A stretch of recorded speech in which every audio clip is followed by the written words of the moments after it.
Glória a Deus. Ninguém? Ah, não. Oi. Ok. Uma cadeira à boss, à Big Boss. Muito bem. Vamos seguir com o que estava programado, amém? Aqui é assim, a gente nunca vem para uma reunião sem ter um plano, a gente sabe onde começa. Não sabemos onde vamos acabar, mas sabemos onde a gente começa. Mas quando o Espírito Santo vem, desce, a gente vai com o Espírito Santo. E se der tempo depois, a gente continua com o programa. Se não der, boa noite ao Freitas. Ganhamos o dia. Amém? Amanhã há mais. E é assim que tem que ser, amém? O Espírito Santo é a vida da igreja. O Espírito Santo é a nossa vida. Glória a Deus. Aleluia. Vocês vão bem? Está tudo bem? Está tudo certo? Tudo bem? Paulo? Glória a Deus. Algumas pessoas que eu não via já há algum tempo. Glória a Deus também. Aleluia. Amém. Pronto. Onde é que está o microfone? Vou precisar de um assistente. Alguém para me ajudar aqui. Já está ali, pode ser. Não, assistente não era assistente propriamente dito. Muito obrigado.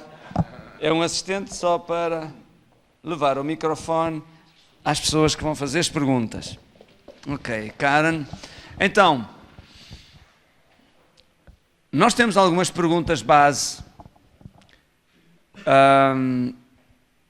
Mas se você não recebeu nenhuma pergunta e quer fazer uma pergunta, está no seu direito, ok? Tem que estar relacionado com o assunto. Estamos a tratar acerca de prosperidade, certo? Porque é o que estamos a falar aos domingos. Você que assiste pela internet também pode escrever aí a sua pergunta e eu também estarei aqui a responder, ok? Pronto. Quem é que quer começar? Primeira pergunta. Põe a mão no ar. Então, Júlio. Se eu não for fiel no dízimo e ofertas, será que sou amaldiçoado? Ok.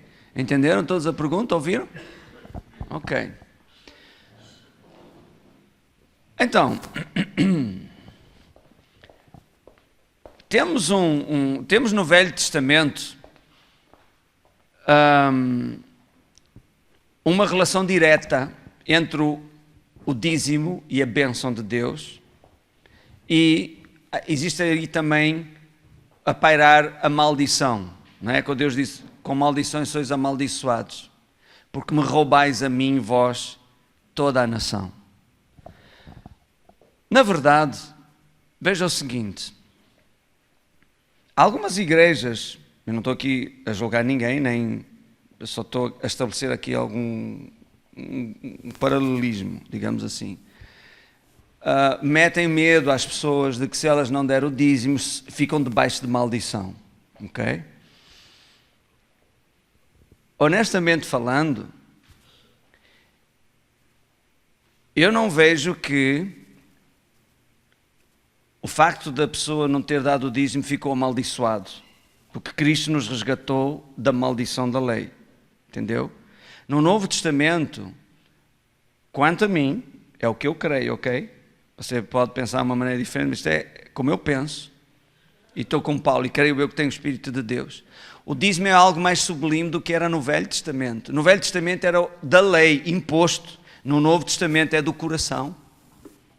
Se a lei dizia para eu dar o dízimo, agora que eu estou livre para demonstrar através disso também o meu amor a Deus, eu não vou deixar de o fazer. Porque senão eu demonstro que só o faço se for obrigado, ou com medo da maldição, não é? Como muitos dizem, não, eu acredito em Jesus, se eu não acreditar vou para o inferno. Que acreditar é este? Isso não é crer em Jesus porque ama a Jesus, porque realmente se interessa por Ele. Não, isto é só uma forma de escapar ao inferno. Se a forma de escapar ao inferno fosse acreditar num poste de eletricidade, ele acreditava também. Então, no Novo Testamento, eu vejo que o dízimo é algo mais sublime do que era debaixo da lei. E quando Deus fala de maldição, Deus também fala de oferta, não é só do dízimo. Porque me roubais a mim nos dízimos e nas ofertas alçadas. Agora, qual era a questão aí? Veja, o povo realmente dava. O povo dava o dízimo. Só que, em lugar de cumprir os preceitos da lei, eles davam o que não prestava. Porque Deus dizia que o cordeiro tinha que ser puro, limpo, saudável, e eles davam o cego, o coxo, o doente. E Deus disse, olha, vai apresentá-lo ao teu príncipe, e ele vai ficar contente ou vai ter agrado em ti. Entendeu? Então eles davam, mas davam o que não prestava para eles. E foi, na verdade, contra isso que Deus se revoltou. Certo? Então isto nos fala de atitude. Atitude no nosso coração. Agora veja a questão. No Novo Testamento Jesus falou muito sobre semear e colher. O apóstolo Paulo fala muito sobre semear e colher, atribuindo esse princípio à parte financeira. Se eu não semeio, o que é que eu tenho para colher? Nada. Então não vai tardar muito que eu vou achar que estou debaixo de maldição, porque não vejo as coisas a funcionar na minha vida e a frutificar. E não é, Deus não está zangado comigo. A questão é que eu não semeei. Se eu não semeei, não tenho nada para colher. 2 Coríntios 9, 6, o que semeia em abundância, ceifará em abundância, o que semeia pouco, colherá pouco. Cada um contribua segundo propõe no seu coração. Então entendeu? Não é que Deus abençoa porque se você dá dinheiro, ou se Deus já não abençoa se você não dá dinheiro. Deus abençoa o máximo que Ele pode abençoar todos os seus filhos, os que dão o dízimo e os que não dão o dízimo. O máximo que Ele pode. Agora imagine 2 homens, um agricultor do Porto e um agricultor alentejano. Qual é que Deus ama mais? Os 2. O agricultor do Porto semeou 1 tonelada de milho. O agricultor alentejano semeou 10 quilos de milho. Os meses passam e chega a hora da colheita. Quem é que tem uma colheita maior? Aquele que semeou 1 tonelada. Mas vem alguém de fora e diz assim, olha para isto, se Deus é bom, porque é que abençoou mais aquele do que este? Não está na mão de Deus. Está na mão de cada um. Porque cada um colhe em função daquilo que semeia. Não é que Deus abençoou mais este do que aquele. Deus abençoou o máximo que Ele pode. Porque veja, imagina até este semeou 1 tonelada de milho, mas a semente dele até só rendeu 60 por 1. E o outro, o do Alentejo, não é? O agricultor, semeou 10 quilos de milho, mas a semente dele rendeu até 100 por 1. Só que, claro, ele semeou tão pouco em relação ao outro, que o outro tem muito mais do que ele. Deus abençoou o máximo que Ele pode abençoar. Dou-lhe um exemplo. Quando Jesus disse a Pedro para lançar a rede ao mar, ok? Diz lá, lancei as vossas redes para pescar. E Pedro responde, já andei lá a noite toda e tal, mas sobre a tua palavra lançarei a rede. Jesus disse para lançar as redes. Quando a Bíblia diz que eles estavam na praia a lavar as redes, também é plural. Havia mais do que uma rede, também havia mais do que um barco. É normal. Se havia mais do que um barco, que houvesse mais do que uma rede, sim? Mas diz, lançarei a rede. E sabemos na narrativa que foi um barco e uma rede. E ele abençoou o máximo que ele podia abençoar. Não podia pôr mais peixe ali, senão rasgava-se a rede e perdia-se a bênção. Deus sempre nos vai abençoar o máximo que Ele pode. Ou direi que nós deixamos. Deus quer abençoar sempre, todos os seus filhos, sempre, sempre. Deus nos ama tanto, irmão. Deus não ama você em função do seu tamanho do seu dízimo. Deus não ama você em função se você deu dízimo ou se não dá dízimo. Ok? Deus não ama em função disso. Deus estabeleceu os seus princípios e disse para nós vivemos de acordo com eles. Agora nós ativamos ou deixamos de ativar um princípio que Deus criou para nos abençoar. Então não está na mão de Deus, Está na sua mão, está na nossa mão. Obedecer ou não. Veja, imagine, você está à procura de um emprego e busca a Deus, e Deus dirige você, vai a tal parte assim, assim. Você sente-se dirigido para ir àquela parte. Você vai, encontra um emprego bem remunerado, tem graça diante de toda a gente e fica ali a trabalhar. Você foi abençoado pela sua obediência. Você é empresário, por exemplo, investe. O Espírito Santo dirige você a investir num certo negócio, ou a comprar certa propriedade, ou certo terreno, e você pensa assim, aqui, no meio do nada, não vou comprar nada disto, isto aqui não acontece nada, isto aqui, estou a empatar aqui o meu dinheiro. Ou você pode dizer, não, eu vou comprar, pela fé, não, vou comprar. Tu és tolo, comprar um terreno, tanto dinheiro no meio do nada. Deus guiou-me a comprar aquele terreno. Você compra. Tudo pode acontecer. Deus está a mover as coisas para você ser grandemente abençoado, mas note que a sua obediência é decisiva no assunto. Deus não vai obrigar você a comprar aquele terreno, Deus não vai fazer um milagre e falsificar uma escritura e pôr lá o seu nome. Deus não é falsificador. A sua decisão, a sua vontade, a sua obediência está sempre em jogo. Nós somos cooperadores de Deus, cooperadores. Quer dizer que temos a nossa parte sempre envolvida no assunto. E veja, um dia, por exemplo, passa lá uma estrada. Os terrenos começam logo a valorizar. Constroem lá um centro comercial ou um centro empresarial enorme, perto. Uau, o seu terreno vai valorizar. Até que alguém cobiça o seu terreno, uma multinacional, e quer construir lá um edifício de escritórios ou um centro comercial. E você, aquilo que comprou, se calhar, vamos tirar números, 300 mil euros, agora valeu 30 milhões. Já viu? Então, Deus abençoou a sua obediência. Não é? Então, quando a pessoa diz, se eu não der o dízimo, fico debaixo de maldição. Irmãos, no Novo Testamento eu não vejo a coisa dessa forma. Jesus nos livrou da maldição da lei, mas o dízimo não foi abolido. Então, por alguma coisa é pela bênção. É pela bênção. A bênção não foi abolida. Entendeu? É pela bênção. Nós trazemos à casa de Deus os nossos dízimos e ofertas e Deus nos abençoa. E se eu não trouxer, deixou de abençoar, vai abençoar o quê? Desobediência? Deus não abençoa desobediência, Deus só abençoa obediência. Amém?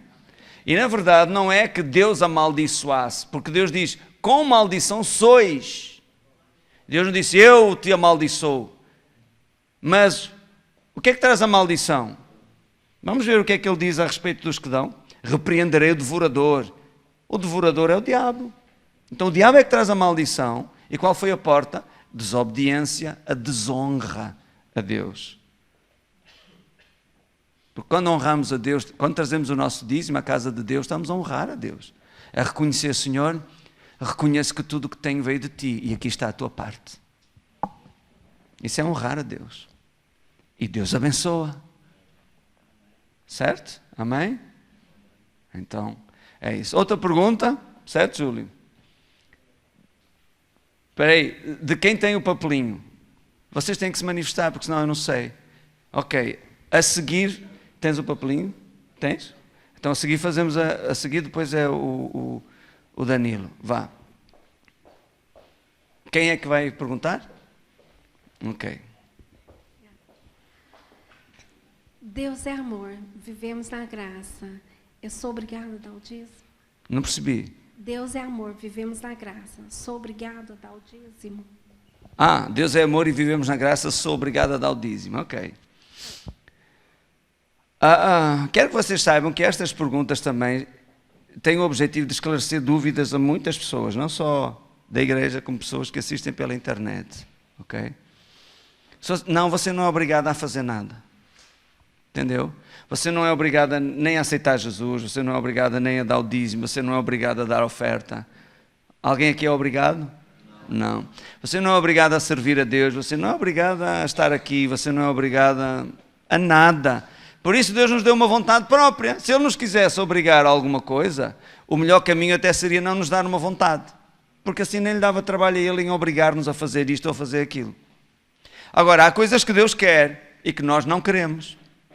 Porque é que às vezes nós nos metemos em problemas? Não é que seja a vontade de Deus, o problema foi que nós temos uma vontade que não se quis dobrar ou render à vontade de Deus.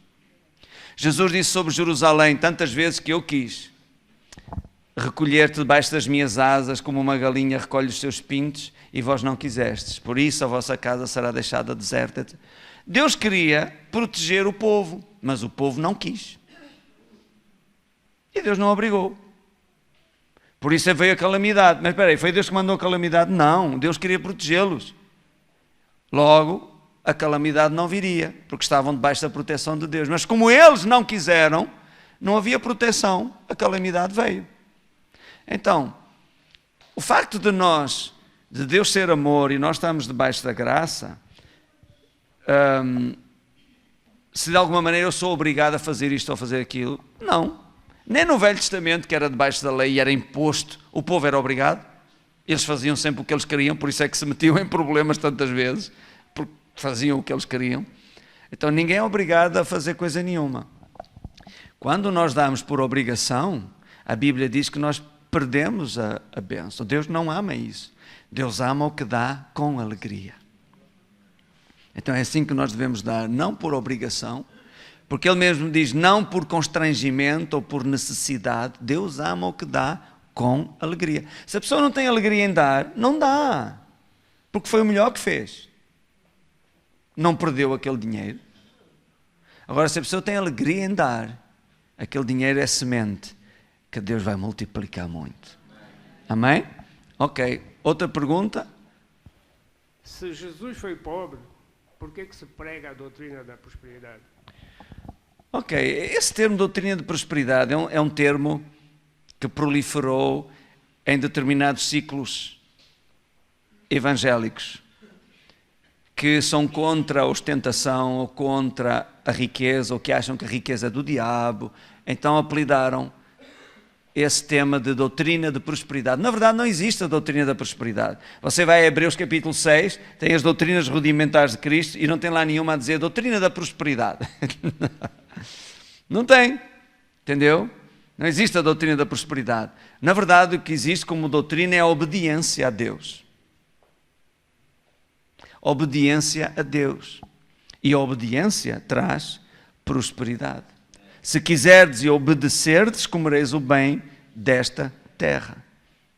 E sendo Deus o autor das riquezas, então, as pessoas que não acreditam na prosperidade, estão a dizer então que Deus criou as riquezas para o diabo. E para aqueles que não querem saber de Deus para nada, é isso? Não, não fazia qualquer sentido. Os filhos de Deus andarem e viverem pobrezinhos, e os filhos do diabo a gozar das riquezas que o nosso Pai criou. Deus criou as riquezas para os seus filhos, para o seu povo. Sabemos que Adão cometeu alta traição contra Deus e tudo o que lhe pertencia passou para as mãos, legalmente, para as mãos de Satanás. Ele mesmo disse, as riquezas desta terra a mim me foram entregues e dou-as a quem eu quero. Entendeu? Se o diabo quer que aqueles que o servem prosperem, quanto mais Deus não quererá que aqueles que o servem fielmente e que o amam, que prosperem com as riquezas que Ele próprio criou a pensar neles. Amém? Então, essa doutrina de prosperidade não é bíblico, mas o que é bíblico é a vontade de Deus que o seu povo prospere. E invoca o mesmo versículo, Isaías 1,19, se quiserdes e fordes obedientes, comereis o bem desta terra. Deus quer que você coma o bem desta terra. Em parte nenhuma diz que a vontade de Deus é que você sofra, que você sofra pobreza, passe necessidades. Em parte nenhuma disso. Em parte nenhuma da Bíblia fala disso. Deus tem uma reputação a defender. Deus tem um nome a defender. O Salmo 23 diz isso, por amor do teu nome. Tu me guias, Mansamente a águas tranquilas, refrigeras a minha alma, me guias pelas veredas da justiça. E poderemos continuar: por amor do teu nome, preparas uma mesa farta perante mim na presença dos meus inimigos, por amor do teu nome, o meu cálice transborda. Essa é a vontade de Deus. Amém? Então, e a história de se Jesus era pobre, não é? Como é que era a pergunta? Se Jesus era pobre, por que pregamos a doutrina da prosperidade? A Bíblia diz que, para já, Jesus, sendo rico, se fez pobre. Uma coisa é aquilo que você é e outra coisa é aquilo pelo qual você se faz passar a si mesmo. Ok? Você foi nadar e não virou peixe. Mas você nadou, mergulhou e não saiu de lá golfinho. Então uma coisa é o que você é a sua natureza, e outra coisa é aquilo pelo qual você passa em favor até de alguém. Você nadou para salvar alguém que estava aflito. Você sujeitou-se àquilo. Eu recordo-me uma vez, estava na Serra da Estrela, era verão, no rio Zézere. A água estava geladérrima. Eu estava lá com um pastor amigo e estava ao sol, quentinho, e com t-shirt. E as filhas dele, crianças pequenas, andavam a brincar na água. E não sei porque foi, eles estavam longe, e eu levantei assim a cabeça para olhar, o rio, a paisagem é belíssima, e vejo uma das miúdas aflita, porque aquilo, o chão é irregular, é seixo, e vejo ela a beber água, vá lá, é água doce, assim, e eu nem pensei duas vezes, eu atirei-me com o t-shirt e tudo. Mergulhei, agarrei a menina assim pelas pernas, levantei-a e trouxe-a para fora. Mais pessoas já estavam a ver, talvez, não sei se fui o primeiro, mas fui o primeiro a entrar na água. E sabe, nem senti frio, com aquele instinto de salvação, de ajudar alguém. E eu não entraria na água por mim mesmo, por isso é que estava ao sol e de t-shirt, estava fria a água. Mas entrei em favor de alguém. Não virei peixe, nem nadador salvador. Então uma coisa é aquilo que você é, outra coisa é aquilo pelo qual você se sujeita a passar até em favor de alguém. Então a Bíblia diz que Jesus é rico, sendo rico, 2 Coríntios 8:9, por amor a nós se fez pobre. Para quê? Para nos tirar do lago da pobreza, para que pela sua pobreza enriquecêssemos. Ele não se fez pobre conosco, nem para nós, ele fez-se pobre por nós, em nosso lugar, em nossa substituição, para que pela sua pobreza enriquecêssemos. Então, como é que isso termina? Enriquecêssemos. Enriquecer significa ter suprimento abundante. É isso que Deus quer, que você tenha suprimento abundante. E como fé vem por ouvir e ouvir pela palavra de Deus, claro, nós temos que ensinar essas verdades para que tenhamos fé nelas. A fé opera na área financeira, como opera para a salvação, como opera para a cura divina, é igual. Crer no que Deus prometeu e confessar que é seu e agir de acordo, obedecer, e a promessa cumpre-se. Amém? Mais uma pergunta? Ser próspero é ser rico? Ser próspero é ser rico? Não. Não. Prosperidade não tem a ver com o seu extrato bancário. Há pessoas que são tão pobres que só têm dinheiro. Tudo o que eles têm é dinheiro, mais nada. Jesus até falou de um homem que era muito rico, até construiu, aumentou os armazéns dele, disse, come e bebe, vou viver de rendimentos o resto da minha vida. E Jesus diz assim, louco, miserável, não é? Coitado, porque esta noite pedirão a tua alma, esta noite vais partir. E o que tu tens para quem será? E diz, Jesus falou isto, há aqueles que são ricos para si mesmos, ou neste mundo, mas não são ricos para com Deus. Então ser próspero é ser rico para com Deus. Claro, também passa por ter todas as necessidades supridas. Se você é rico para com Deus, nada lhe vai faltar aqui também. Não significa que se você é rico aqui no mundo, que seja rico com Deus. Pode até nem sequer o conhecer. Mas se você é rico para com Deus, você vai ter sempre as suas necessidades abundantemente supridas aqui na terra. Entendeu? Veja, José, este é o exemplo que melhor responde a esta pergunta. José era escravo e estava preso. Mas diz a palavra de Deus, e José era varão próspero, porque o Senhor era com ele. Então eu direi que ser próspero não é um homem ou uma mulher com dinheiro. Ser próspero, realmente próspero, é um homem e uma mulher com Deus. E era isso que eu dizia há pouco. Na verdade, não é rico que nós queremos ser abençoados. Porque a bênção do Senhor engloba todas as áreas da nossa vida. Amém? Então, se ser próspero é ser rico ou é ter dinheiro, não necessariamente. Ok? Mais alguma pergunta? Se o meu destino é ser pobre, o que é que me adianta querer ser rico? Ok, há muitas pessoas que têm este paradigma na cabeça deles, nasceram para ser pobres. Até cristãos dentro das igrejas têm este conceito, ok?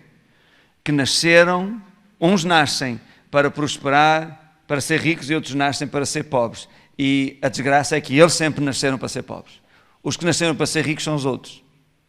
Eu quero dizer que isso é diabólico. O diabo está a roubar-lhe aquilo que é seu, a sua herança legítima.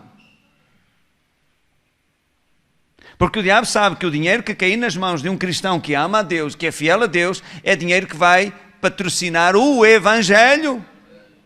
E o diabo não quer que o Evangelho cresça, porque quando o Evangelho chega, acabou a prostituição, acabou a droga, acabou o crime, acabaram as obras do diabo. Entendeu? Então o diabo não está interessado nisso. Certo? Quem é que fez a pergunta? Ah, ouvi. Então as pessoas pensam assim, o meu destino... Não, calma. A pessoa diz, o destino está traçado, o destino é este. Quem é que disse? Há coisas que Deus estabeleceu pelo seu conselho. A palavra grega é boule. Conselho, inabalável, inalterável. A imutabilidade do seu conselho. Por exemplo, conselho, o pecado será condenado, os justos ressuscitarão, os ímpios também ressuscitarão para o julgamento final, os justos viverão eternamente com Deus, os ímpios irão para o lago que arde com fogo e enxofre, onde estará o diabo também. Ninguém pode mudar isto.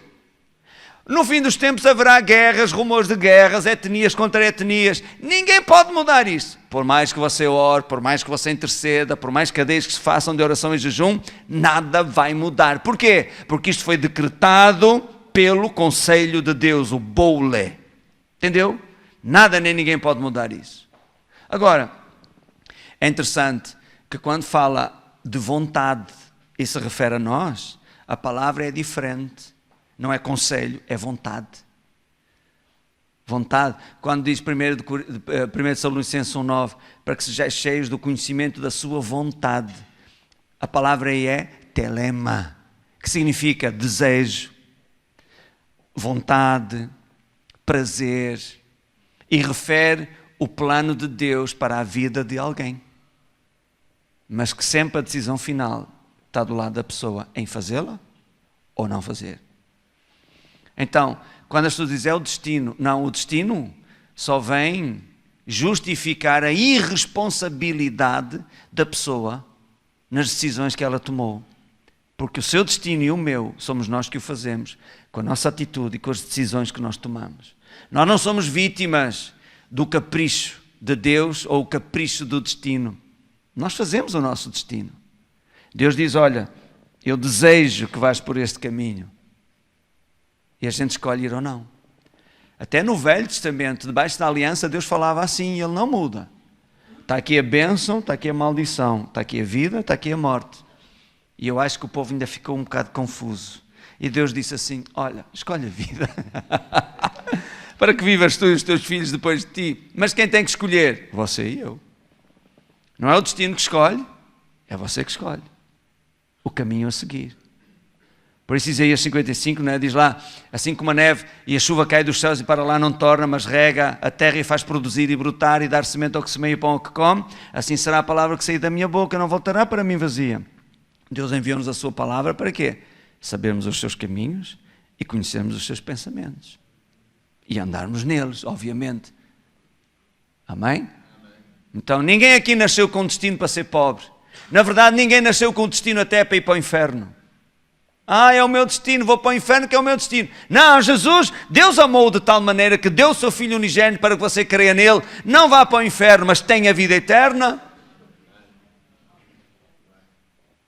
Na verdade, o ser humano foi predestinado à salvação. Deus não criou o ser humano a pensar em ele ir para o inferno. O inferno foi criado, diz a Bíblia, para o diabo e os seus anjos, não para o ser humano.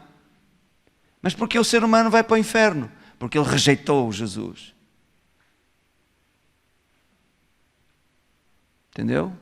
É por isso. Não é que Deus queira ou que era o destino dele. Ele escolheu assim. Rejeitou Jesus.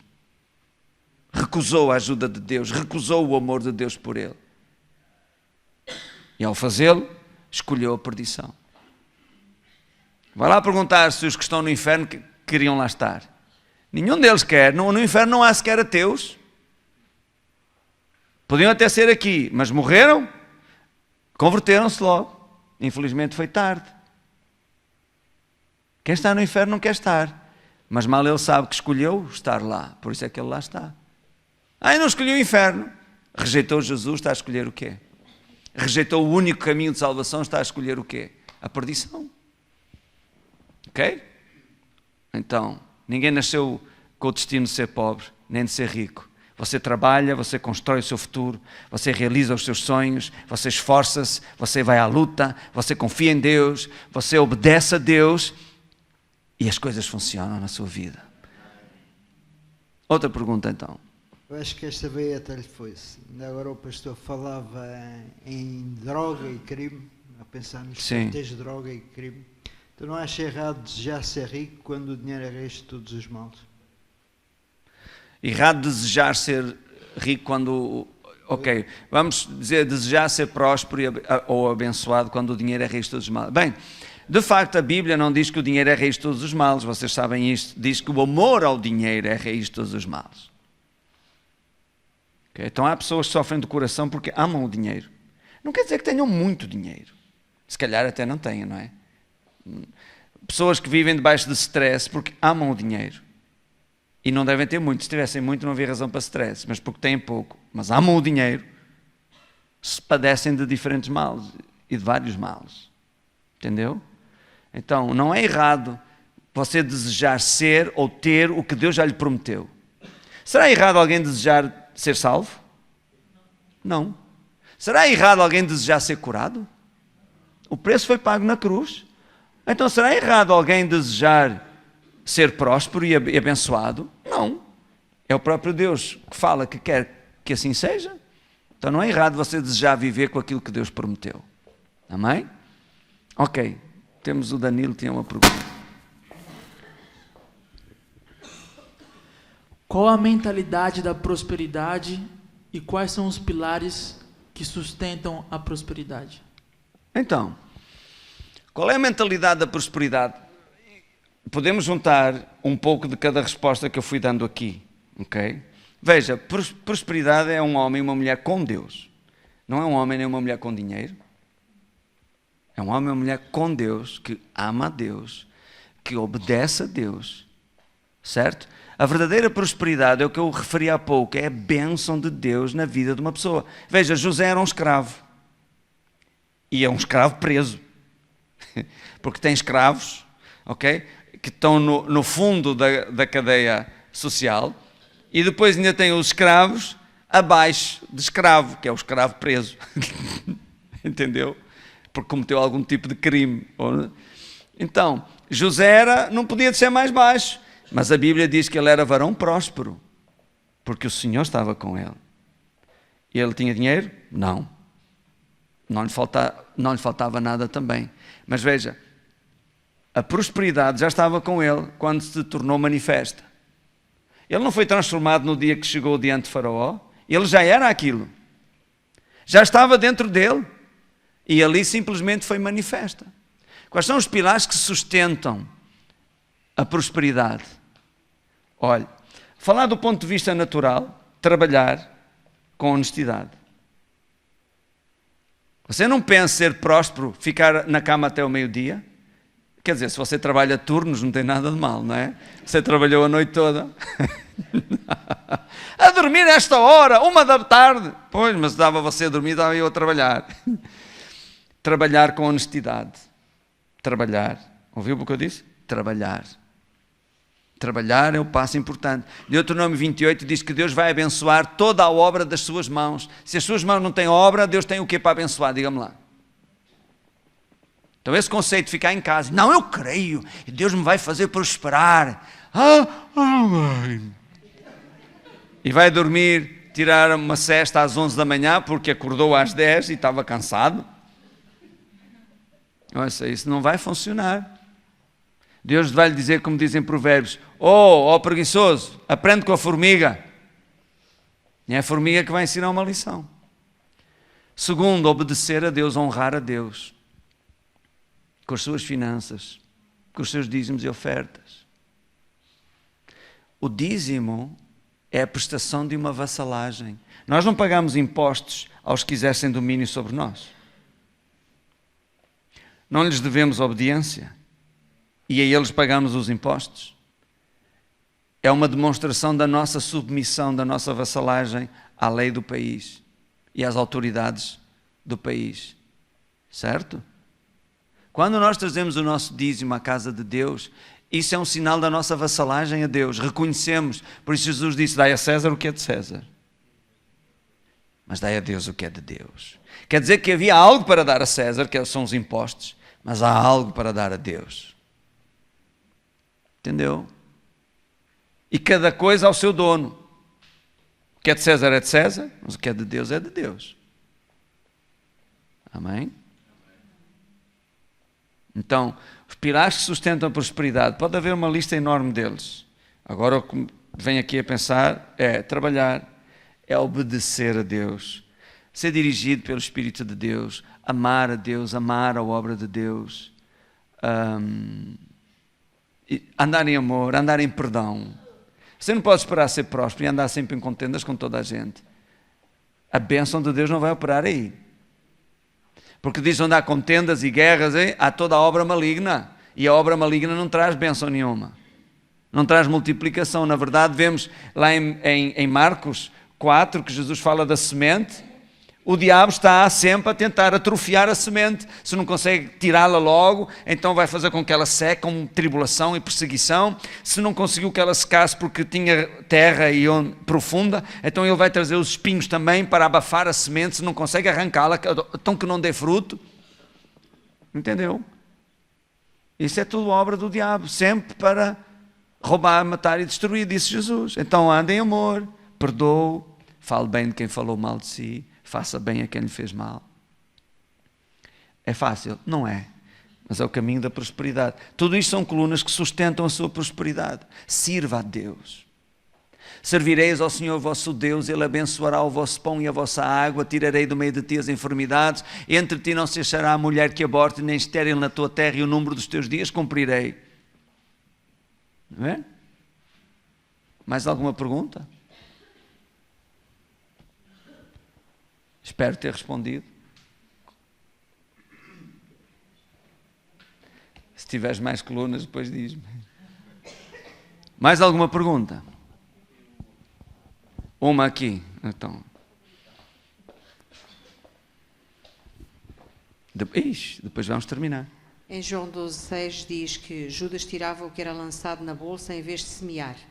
Assim, ainda assim, Jesus o alimentava. Então, por que tenho que eu ser fiel? Ok, bem, porque você não quer ter o fim que Judas teve também, não é? Ou ficar conhecido na história como ele. Na verdade, Judas é um bom nome, quer dizer louvor. Judá, quer dizer louvor, é como Judá também, certo? Mas a partir de Judas nunca mais ninguém pôs Judas aos filhos. E hoje Judas é conotado como alguém que trai a confiança de outra pessoa, não é? Que lhe fez bem e ela andava sempre por trás a fazer mal. Jesus sabia, obviamente, que Judas roubava. João também parece que sabia, porque quando há aquela situação lá da mulher que derramou unguento de nardo puro, de grande valor, e Judas incomodou-se e disse, isso podia ter sido dado aos pobres. Não, ele não tinha cuidado dos pobres. Ele queria era mais dinheiro na bolsa para poder tirar mais. Sim? Parece que o sonho dele era comprar um terreno. É sério, porque foi o que ele fez quando recebeu as 30 moedas de prata de Jesus. Se calhar juntou já o outro que tinha roubado e comprou o terreno. Entendeu? Ou um oleiro. Então, ninguém que entre pelo caminho, a atitude de Judas será bem sucedido. O roubar a Deus o que é de Deus não vai funcionar na vida de ninguém. Agora, Jesus sabia isso e nunca fez nada. Deus dá um tempo a toda a gente para se arrepender. Você pode ver alguém que está mal, mas durante um tempo, parece que as coisas funcionam na vida da pessoa. É o tempo que Deus está a dar para ele se arrepender. Ok? Mas chega uma altura, o dia do pagamento sempre chega. Deus castiga. Não é. Deus já castigou Jesus, portanto não vai castigá-lo assim. O que acontece é que você acaba por começar a colher o resultado da sua atitude de vários anos. Porque não quis se arrepender, não quis mudar a sua atitude. Entendeu? Então ninguém que rouba às pessoas ou rouba a Deus se sairá bem. Mais tarde ou mais cedo é apanhado. Mais tarde ou mais cedo o seu crime vai apanhá-lo no caminho. Certo? Ok. Glória a Deus. Está tudo? Então vamos ficar de pé e vamos orar. Você que assistiu esta reunião pela internet, eu espero que estas perguntas tenham ajudado você e as respostas tenham ajudado a esclarecer algumas dúvidas sobre este tema. Deus quer que você prospere, essa é a vontade de Deus, sempre foi e sempre há de ser, ok? E vemos o relato da eternidade, onde nós viveremos para sempre com o Senhor. Diz que as ruas são em ouro e fala, é tudo pedras preciosas, é um luxo que a nossa mente não tem como imaginar sequer, porque são coisas que nem sequer existem no nosso mundo aqui, ok? Portanto, essa é a nossa eternidade, é isso que Deus quer. Então essa é a vontade de Deus para sempre, ontem, hoje e sempre. Glória a Deus. Deus abençoe você que está aí a assistir pela internet. Nós terminamos aqui a nossa transmissão. Foi um prazer estar consigo e marcamos encontro aqui domingo às 10 horas, hora de Lisboa, ok? Tchau, tchau. Deus abençoe. Nós aqui vamos dar as mãos e vamos orar.